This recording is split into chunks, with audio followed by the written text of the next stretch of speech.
సమంత జీవితం ఎందుకిలా మలుపులు తిరుగుతోందో అర్థం కావడం లేదని బాధను వ్యక్తం చేస్తున్నారు సమంత అభిమానులు.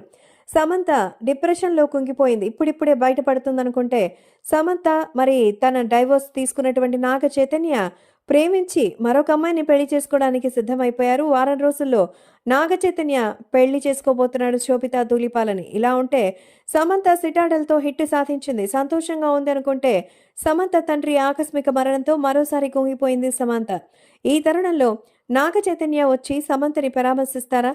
అలాగే తన తండ్రికి మరి నివాళి అందిస్తారని ఎదురు చూస్తున్న సమయంలో పెళ్లికంతా సిద్ధమైతున్నటువంటి ఈ సమయంలో వెళ్ళడానికి అసలు వీలు లేదని శోభితా ధూళిపాల కండిషన్లు పెట్టే ఉంటుందని ఆ అభిమానులైతే ఆగ్రహాన్ని వ్యక్తం చేస్తున్నారు. ఎవరో తెలియని వాళ్ళు కూడా ఒక విషయం ఇలాంటిది తెలిస్తే ఖచ్చితంగా వెళ్ళి పలకరిస్తారని, మేమున్నామంటూ ధైర్యం చెప్తారని, కానీ 10 ఏళ్ల పాటు కలిసినటువంటి వీళ్ళు ఇప్పుడు సమంతని కనీసం పరామర్శించాల్సిన అవసరం లేకుండా చైతన్యకి వెళ్ళిపోయిందా? మరి ఇంత స్వార్థపరుల్లాగా ఉన్నాడే చైతన్య అంటూ మరికొందరైతే చెప్తున్నారు.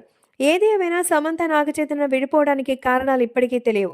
సమంత ఎక్స్టర్నల్ అఫైర్స్ ఆమె చేసిన బోల్డ్ సినిమాలన్నారు. కానీ శోభితా ధూళిపాల లిస్టు తీసుకుంటే సమంత కంటే ఇంకా చాలా చండాలంగా ఉంటుంది. సమంతే ఏదో కుదురుగాను అలాగే అందరికీ నచ్చే విధంగాను చాలా చేశారు. మరి అలాంటిది శోభితా ధూళిపాలని మరి ఎందుకు ప్రేమించారో, ఎందుకు పెళ్లి చేసుకున్నారది అక్కినేని కుటుంబానికే తెలియాలంటూ మండిపడుతున్నారు సమంత అభిమానులు.